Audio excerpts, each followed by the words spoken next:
transmisión directa de Internet en estos momentos. Bueno, la realidad es que una de las ventajas de pagar la anualidad del bienio de cada mesa directiva es que se tendrá un descuento muy importante en el costo del Congreso.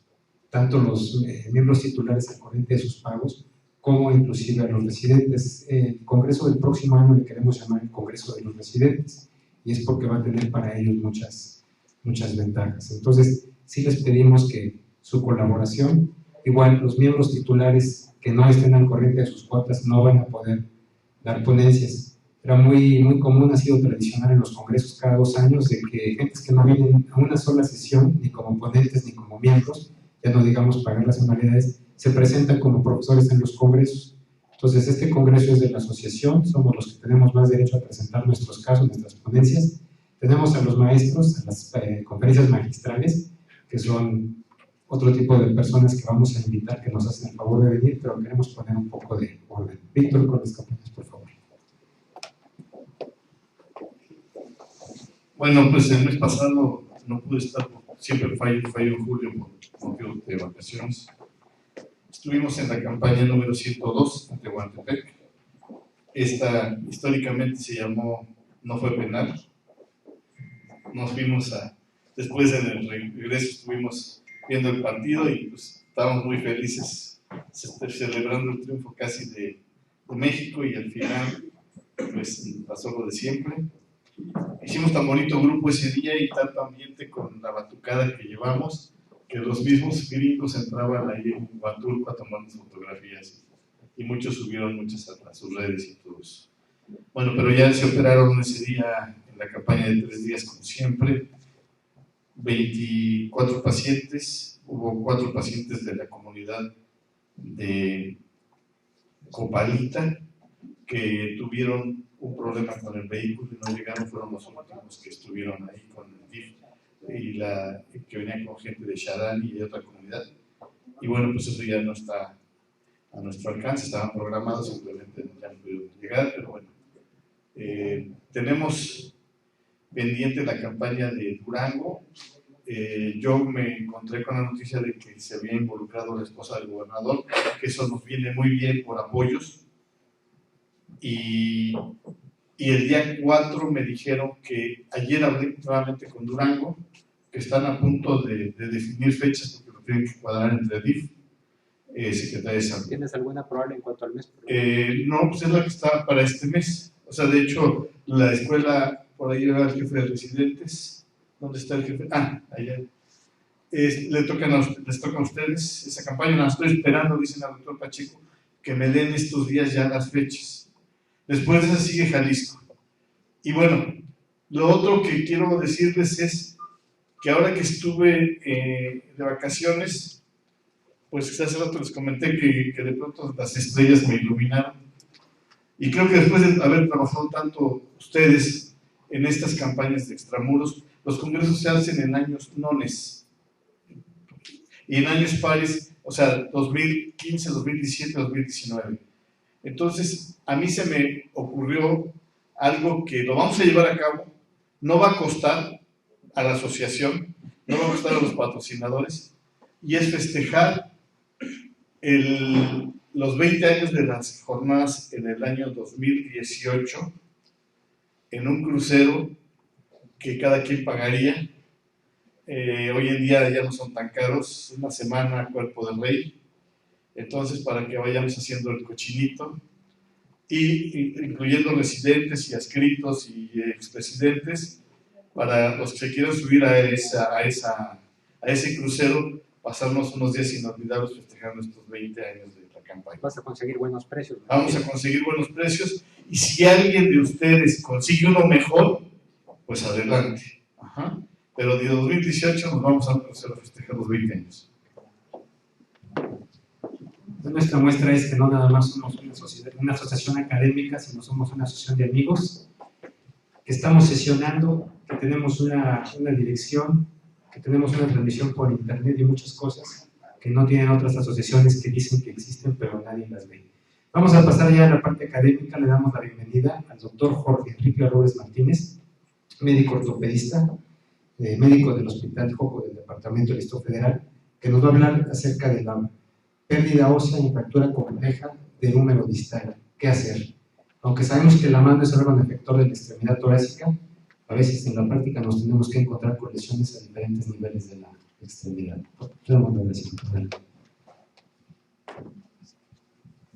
Buenas noches, gracias por la presentación, gracias también por la invitación. Es un tema que pues algunos de los que están presentes no van a dejar mentir. Es un tema que incluso nosotros como ortopedistas, como cirujanos de extremidad superior, vemos contadas ocasiones, ¿sí? El título es la pérdida ósea en las fracturas complejas de la extremidad superior, más específico en el húmero distal. ¿Qué vamos a hacer con este tipo de lesiones? Un recuerdo anatómico lo vamos a tener que hacer necesariamente para poder abordar bien el tema. Al codo lo tenemos que contemplar siempre como un complejo, ¿sí? Ese complejo va a estar formado principalmente por 3 articulaciones. Nuestra articulación, la húmero-cubital, nuestra articulación húmero-radial y la articulación radiocubital proximal.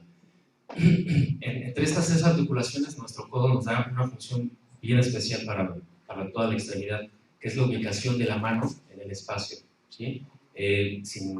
O más bien, debido a estas articulaciones, nosotros podemos realizarlas la mayor parte de nuestra actividad con la extremidad superior. De forma específica, vamos a empezar a abordar el húmero distal. ¿Cómo lo definimos o a partir de dónde a dónde decimos esto es distal, esto es proximal? Esto es diáfisis, esto es metáfisis. A partir de los cuadrados de Müller o los cuadrados de Heim, también conocidos, tomamos en cuenta la superficie articular. Para poder contemplar desde dónde a dónde va, hacemos la medición de la zona intercondilia, ¿sí? Tomamos esta medida, la transpolamos hacia proximal y esto tal cual es el húmero distal. El húmero distal lo vamos a tener que también contemplar mucho como un arco, ¿sí? Son 2 columnas y un arco tal cual. Nuestra superficie articular es lo que conforma el arco, las columnas, en este caso la medial y la columna lateral. Esto lo tenemos que contemplar mucho para la reconstrucción y la cirugía reconstructiva de la articulación. Bien, ¿qué arcos de movilidad tienen? ¿Cuáles son sus rangos? Son 2 arcos de movimiento, bueno, son 2 ejes para los arcos de movilidad. Un eje que es el axial, ¿sí? En el eje axial la articulación húmero cubital es la que manda. Esta articulación nos va a dar la flexo-extensión. Los rangos de movilidad van desde 0 hasta los 140 grados. Desde 0 hasta los 140 grados. Esto dependerá de las mujeres, algunas son muy laxas, contemplamos un menos 10 hasta 140 grados. Los arcos funcionales, para los arcos funcionales de esta articulación, contemplamos 100 grados. Esos 100 grados son los que realmente importan para que nosotros podamos hacer las actividades cotidianas, ¿sí? En cuanto a la flexo-extensión, en cuanto a esa articulación húmero-cubital.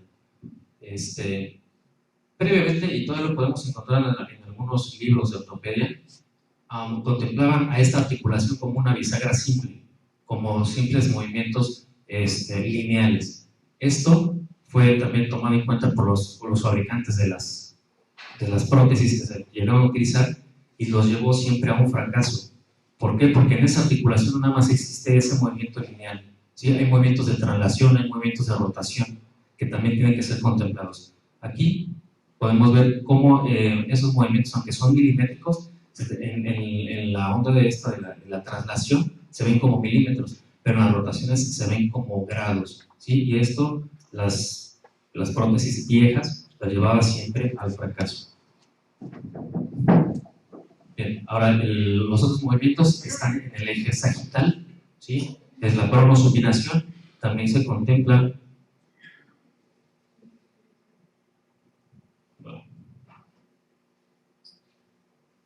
Bien, el arco de movilidad es de 180 grados, 90 grados para la pronación, 90 grados para la supinación.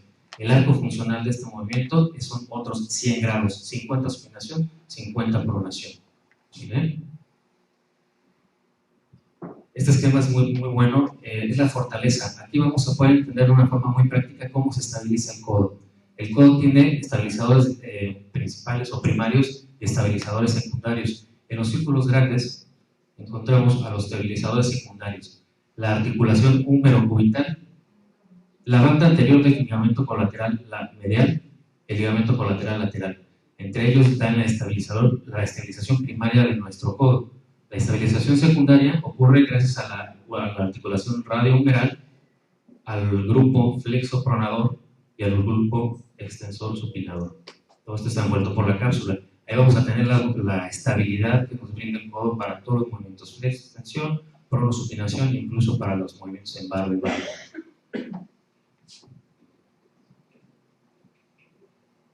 Bien, el esquema nos explica cuáles son los componentes de nuestro ligamento colateral medial. Este ligamento colateral medial nos sirve sobre todo para los movimientos en varo forzado, ¿sí? Tiene 3 componentes: la banda anterior, la banda posterior y una banda transversa. De estos 3, el más importante es la banda anterior. Aquí también podemos ver el otro estabilizador estático muy importante, que es la cápsula anterior, la cápsula posterior. Del otro lado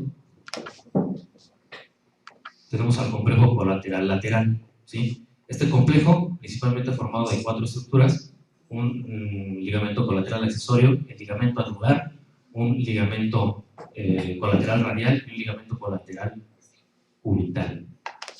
Va a servir para los movimientos, para contener los movimientos en valgo forzados. Las fracturas del húmero distal previamente se habían contemplado con una incidencia realmente baja, ¿sí? Se contemplaban previamente 5.7 casos por cada 100.000 habitantes. Ocurren de forma bimodal, ¿sí? En cuanto a los mecanismos de lesión. Son o mecanismos de alta energía o mecanismos de baja energía. Cada uno va a afectar a la población diferente. Los mecanismos de alta energía son para gente, son propios de los pacientes jóvenes, de los pacientes trabajadores, de los pacientes que se ven involucrados en traumas de alta energía, como los accidentes de carro, caídas, deportes de contacto, heridas por proyectil de arma de fuego. El otro régimen son las personas adultas mayores que con una simple caída de la silla terminan con una conmoción en la parte posterior del codo y destrozando el húmero distal. Más sin embargo, con estudios más recientes, nos están reportando que esta incidencia va en aumento cada vez, tanto para los traumas de baja como los de alta energía. Los de baja ya nos están reportando 34 por cada 100.000 y 224 para los traumas de alta energía, ¿sí? Esto a nosotros como cirujanos de extremidad superior nos pone un foco rojo, ¿sí? Es completamente necesario estar al pendiente de las técnicas quirúrgicas, de los nuevos materiales, de toda la evolución de este tipo de pacientes para poder, al final de cuentas, ofrecer un buen resultado a los pacientes que tienen estos traumas. Clasificación así súper rápido. Aquí también AO tiene una clasificación, es un tanto sencilla. Nos habla de qué parte del húmero distal está afectado, ¿sí? Si son lesiones extraarticulares, si son lesiones parcialmente articulares o si son lesiones completamente articulares. Obviamente la que nos van a ocupar ahorita son las completamente articulares y multifragmentadas. Les comentaba al principio de la charla, el húmero tiene que ser contemplado como esto, ¿sí? Como un arco y un par de columnas. ¿Por qué? Porque aquí reciben cargas. Muchos dicen la extremidad torácica no es una extremidad de carga. No es cierto, sí, es completamente mentira. Tanto el hombro como el codo son articulaciones de carga. Cuando nosotros hacemos el esfuerzo para pararnos de una silla, recibimos carga. Cuando nosotros levantamos algo del piso, recibe carga esa superficie articular. Si esa carga no está bien distribuida a través de las columnas, nuestro tratamiento simple y sencillamente está condenado a fallar. Por eso es que ahora esto es lo que se tiene que contemplar para la cirugía reconstructiva del húmero distal. Bien. Muchos conocen las sedes del departamento, las sedes del gobierno del Distrito Federal, Joco, Villa, Balbuena, Rubén Leñero. Todos son caracterizados por recibir pacientes de trauma, ¿sí? Esta no es la excepción. Recibimos pacientes con lesiones no tan serias, otras lesiones completamente espantosas. La verdad es que sí llegan bastantes fracturas. Esta que les voy a presentar ahorita, ¿sí? Es un clásico ejemplo desde dónde se tiene que empezar a abordar este tipo de lesiones. Aquí tenemos una lesión de la columna medial, una lesión intercondilia. No se afectó la columna lateral, ¿sí? Pero tomando en cuenta el esquema que les dije hace rato de las columnas y el arco, eso es lo que tenemos que identificar, ¿sí? Me tocó recibir este caso no fue Joco, fue un hospital privado, en el que todavía me decía el médico, con unos clavitos que ya no, ¿sí? O sea, eso es forma de reducir las fracturas con clavitos de Kirchner, ya no aplican. Los resultados tienden siempre a ser malos. Ahora, la importancia de este tipo de fracturas en cuanto a las relaciones neurovasculares son bien importantes para las fracturas del húmero distal. Tenemos siempre que estar al pendiente de las lesiones del nervio radial y del nervio cubital. No son tan frecuentes, pero sí llega a ocurrir. Nosotros para las planificaciones preoperatorias tomamos siempre en cuenta eso, sobre todo a este nivel. Lo que hacemos es calcular más o menos por mediciones, ahorita les voy a explicar, por dónde desciende ese nervio radial. Lo que se hace es tomar otra vez la distancia intercondilia del húmero distal, tomando la parte más ancha del húmero distal, después la traspolamos hacia proximal. De esta distancia tomamos un 40% y de esto encima, a 10 milímetros aproximadamente, desciende de medial a lateral nuestro nervio radial. Estos son estudios anatómicos que no son nuevos, pero ya están bien comprobados. Estas son las imágenes. Aquí se tomó la distancia intercondilia, la transpolaron hacia proximal, el 40%, este otro 10% que les decía, perdón, estos otros 10 milímetros, y a esa altura se encuentra el nervio radial. Nervio cubital, ya sabemos que pasa en el surco epitrófilo craneal. Vascularmente también hay muchas afecciones. Vascularmente contemplamos arcadas, una medial, una lateral, una anterior, una posterior. ¿Sí? De esto lo importante es que el húmero distal recibe la mayor parte de su aporte sanguíneo vía extraósea. ¿Sí? Todos los huesos tienen una irrigación intraósea y otra extraósea. Esta, ¿sí? Pues la principal es extraósea para cada una de las partes del húmero distal. Todo está rodeado, ¿sí? Cada una de las arterias. Bien. Las grandes pérdidas para el húmero proximal están contempladas en fragmentos que midan más de 1 centímetro cúbico. No son lesiones frecuentes, ¿sí? No son lesiones, ya ustedes, algunos son ortopedistas también, no dejan mentir, no son cosas que llegan todo el tiempo. Este autor, New Genfi, durante 15 años lo único que pudo recabar fueron a 22 pacientes con pérdidas óseas importantes o pérdidas óseas grandes, que unos fueron secundarios a trauma, otros fueron secundarios a tratamientos quirúrgicos fallidos, desarrollando pseudoartrosis. Estos 22 pacientes fueron tratados con toma y colocación de injerto a partir de cresta ilíaca. Y lo que sugirió él, y tampoco hay muchas cosas publicadas acerca de esto, lo que sugiere él es la reconstrucción de esas columnas. Ya la tendencia de todo es hacer todo anatómico, ¿sí? Procurar toda la anatomía posible. Entonces lo que hacen él en las pérdidas óseas es tomar ese bloque de injerto de cresta ilíaca, recolocarlo y fijarlo, tanto para las columnas como para las regiones articulares, en este caso las zonas intercondilias. Esos son los pocos artículos que realmente manejan ya la toma de injerto de la cresta ilíaca para la reparación de estas lesiones. El artículo es del 2012. En este artículo viene reportado un caso clínico de una paciente femenina de 22 años. Trauma en codo, una fractura articular compleja, que mediante una reducción de abierta fijación interna con una placa insuficiente desde un principio, desarrolló una pseudoartrosis en un periodo de 1 año y medio. Después la paciente tuvo que ser reintervenida para un procedimiento como el que el autor propone. Lo que se identificó durante la cirugía pues era la ausencia de esas columnas, ¿no? La falta de continuidad de esas columnas. Entonces se dedicaron a tomar los dos bloques del injerto de la cresta ilíaca, recolocarlos. A pesar de que a mí me quedan muchas cuestiones en la forma en la que lo fijó, ¿sí? Tuvo un buen resultado. Él, aparentemente, dijo aparentemente porque no me consta, es una placa anatómica para la columna lateral, y utilizó un cerclaje para fijar la columna medial. Híjole, para mí eso es muy insuficiente todavía, no guarda una estabilidad adecuada. Sin embargo, los resultados que él reporta son muy buenos. Y más tratándose de unas sobredosis.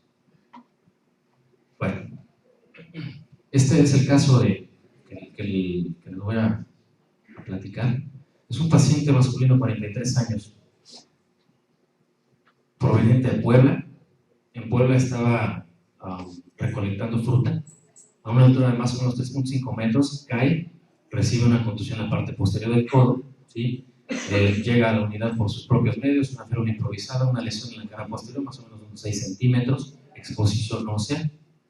Al momento se integró un diagnóstico que por AO queda como una 13C y O2 EPT1 NB0. ¿Qué es eso? 13 se refiere a la región del codo distal.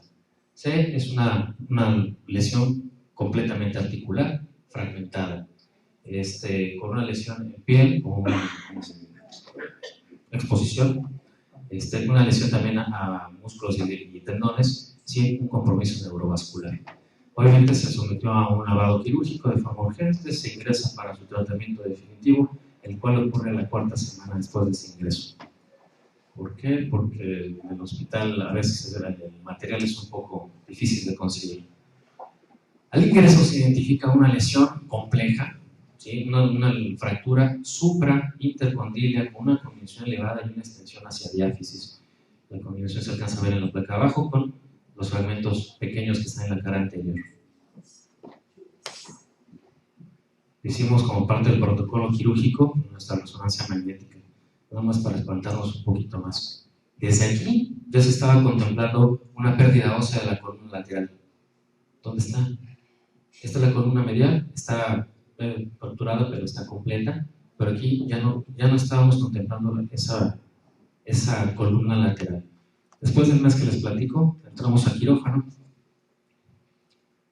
y al momento de empezar a armar nuestro rompecabezas, pedimos un control radiológico, nada más para corroborar la falta de toda esa columna, ¿sí? Al momento, pues la idea fue tomar un injerto de la cresta ilíaca. El tamaño, más o menos calculado entre 3.5 y 4 centímetros. Tras unas 4 horas de cirugía, el resultado radiológico es este. Insisto nuevamente, lo importante es la recuperación de las columnas y la superficie articular. Si esto no ocurre, la cirugía no sirve para nada. Aquí lo que se hizo fue la colocación de 2 placas en configuración paralela, 2 placas LC-DSP, ¿no es cierto? Son LC de reconstrucción. El injerto es fijo con 2 planos de bloqueo. Esta configuración se llama de Torre Eiffel. Hay 2 configuraciones para poder reducir o reconstruir estas lesiones. Las paralelas, que son estas, y unas ortogonales, que son una perpendicular a la otra. Mecánicamente se ha demostrado que las paralelas brindan un poquito más de resistencia a los movimientos de torsión que tiene ese codo o ese húmero distal. Estos son los transquirúrgicos. Nuestro injerto, moldeo de forma artesanal, que no hay otra forma de hacerlo. Reportes de otros estudios han tratado de hacer este tipo de reconstrucciones con perone, ¿sí? Pero el perone no tiene una estructura tal cual que se asemeje a la columna. La columna es curva, ¿sí? Las columnas se abren de la diáfisis en forma divergente, hacen una especie de curva. Entonces la cresta ilíaca la moldeamos prácticamente pues, tallándola con la escofina. La acomodamos, la fijamos con nuestra placa. Aquí ya estaba reconstruida la columna medial, ya está colocada nuestro injerto, nuestra placa, las cuales también nosotros moldeamos, no son placas anatómicas. Y el resultado después de 3 meses es ¿sí? Ya con una integración de nuestro injerto hay un poquito de reabsorción ósea, eso es esperado después de los 3 meses, es prácticamente normal. Y lo más importante también, la superficie articular está completa. Bien, los resultados clínicos, que es prácticamente lo que más nos importa de este tipo de cirugías. Tenemos una supinación de 160 grados.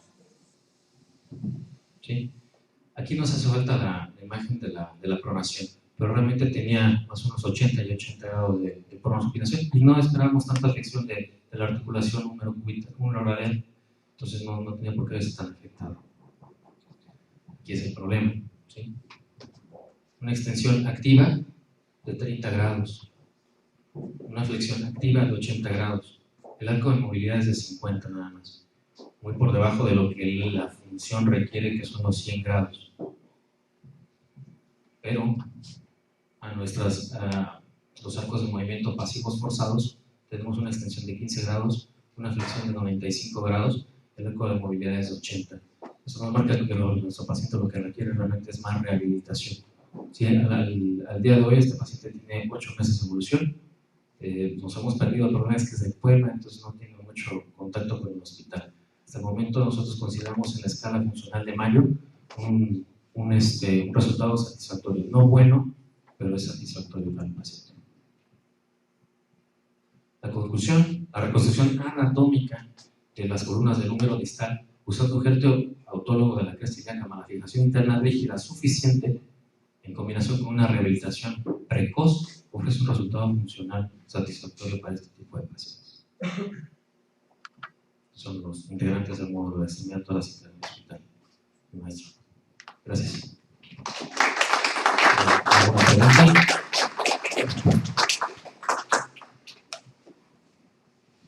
Muchas veces encontramos, cuando hemos trabajado en equipo con ustedes, que a veces hay un poquito de pelea, o quizá por la zona, por ¿de dónde tomar el injerto?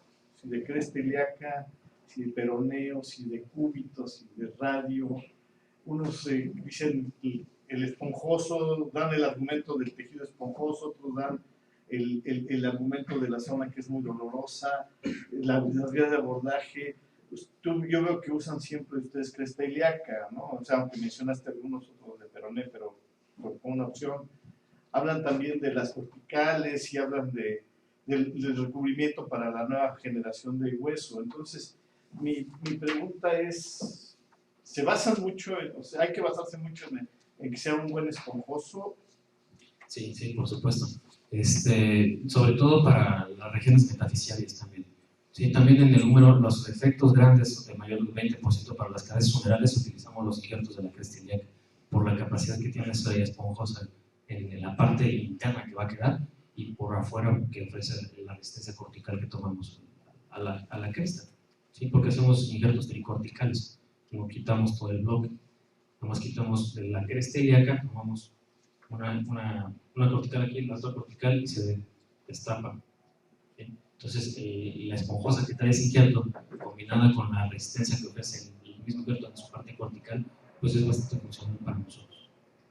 En este caso, sobre todo también por la morfología del injerto, ¿sí? Porque se adapta más a esa forma original o anatómica de lo que fue la columna. ¿Y qué tanto influye el periósteo? Porque otros tienen un mejor periósteo y aquí no tanto. Híjole, aquí más que nada nos apoyamos en el bien tratar de los tejidos blandos, sobre todo al abordaje, a la disección. No dependemos tanto del periósteo, del sitio donante, porque realmente lo que hacemos es limpiarlo por completo. Muchas felicidades, doctor. Gracias. Muy bonita su presentación. Nos presentó un caso. ¿Cuántos tiempos? Son pocos, doctor, y este es el primero que tengo yo. Este fue el caso de... sí, son raros, la verdad es que no son muchos. Alguien me hizo el comentario de ¿por qué no haces una presentación de casos? Porque tendría más peso. Pero en verdad que estos casos no llegan así con tanta frecuencia.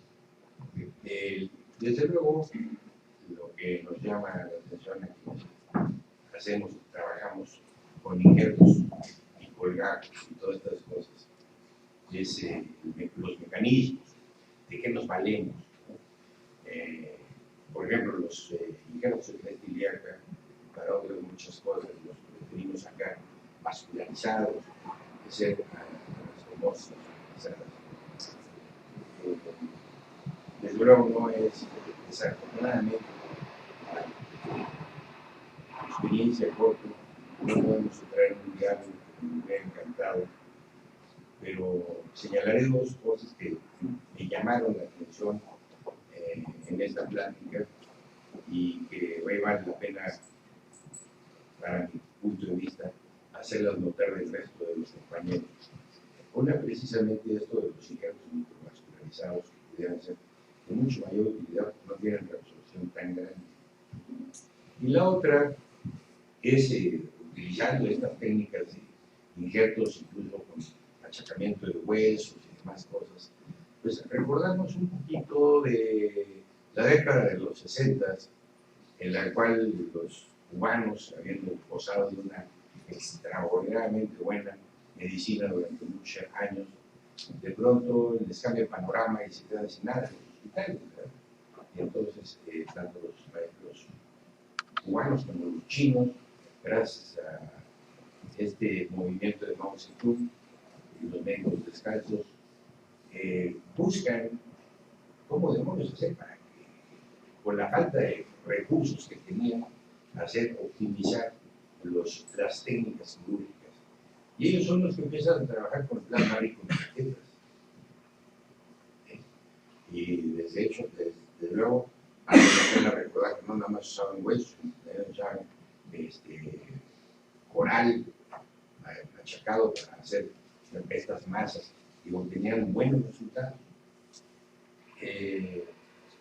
Dado que no hay experiencia en ustedes, simplemente lo invito a buscar el apoyo en el plasma rico en plaquetas. En lo que yo más he practicado el uso del plasma rico en plaquetas es en la transferencia de grasa.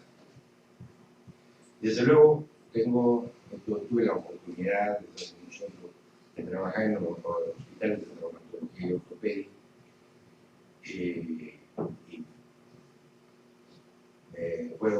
Puedo presumir, conozco a muchos de los muy buenos ortopedistas mexicanos, traumatólogos, y los he visto evolucionar. Entonces tengo sus conocimientos también al respecto. Yo uso mucho el plasma rico en plaquetas en la transferencia de grasa. Y los resultados son que antes de usar el plasma rico en plaquetas, las transferencias de grasa estaban prácticamente proscritas, porque era un procedimiento en el cual teníamos nada más un 20% de utilidad.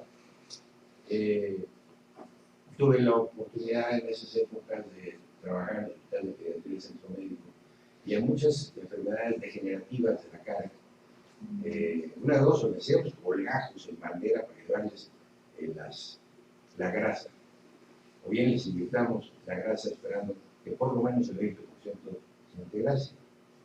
Hoy tenemos la esperanza de que se nos integren hasta más del 80% de las transferencias, y los ortopedistas que yo he oído hablar respecto de esto mismo, de los casos como el de usted, no en todo nada más, sino que toda la anatomía, también dicen pues que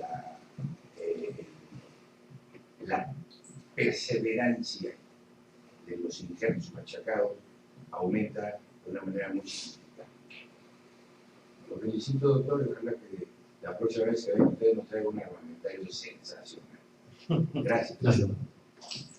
Yo, si me permites, bueno, después de felicitarte y todo, ahorita que presentaste a Jorge Morales, yo tuve el honor y el gusto de trabajar con ellos hace mucho tiempo en Cojo. Tal vez les di un abrazo a Leti, a Jorge, a todos ellos. Cuando operaban un codo, déjame decirte que pues yo estaba esperando que me hablaran para lesiones del radial, ¿no? Para exploración, y entonces decía, a ver si me tocan. Afortunadamente, como tú dices, no son muy frecuentes estas lesiones, y creo que nunca, en el tiempo que estuve, que fueron como 9 años, nunca le pegaron a ningún radial, que no es una cosa rara. Cuando menos ahí, sí que yo me acuerdo de una lesión de radial por este tipo de exploraciones, para nada. Y sí es algo que no es muy frecuente.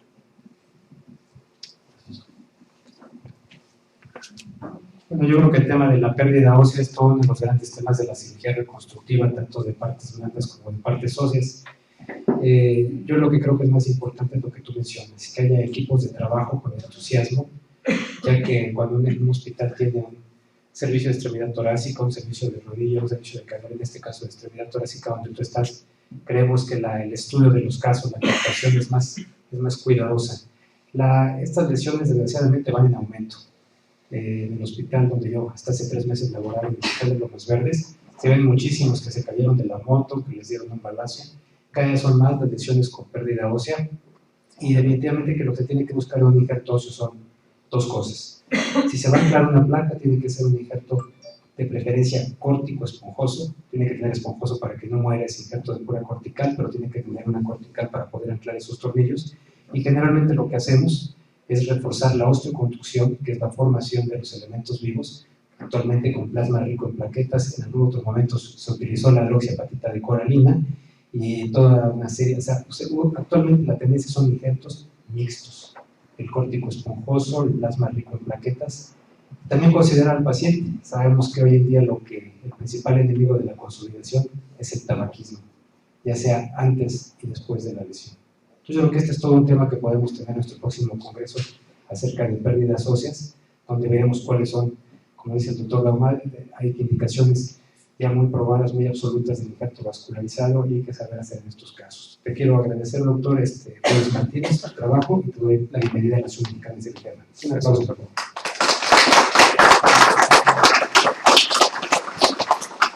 Bueno, como ustedes saben, todas nuestras sesiones tienen a unos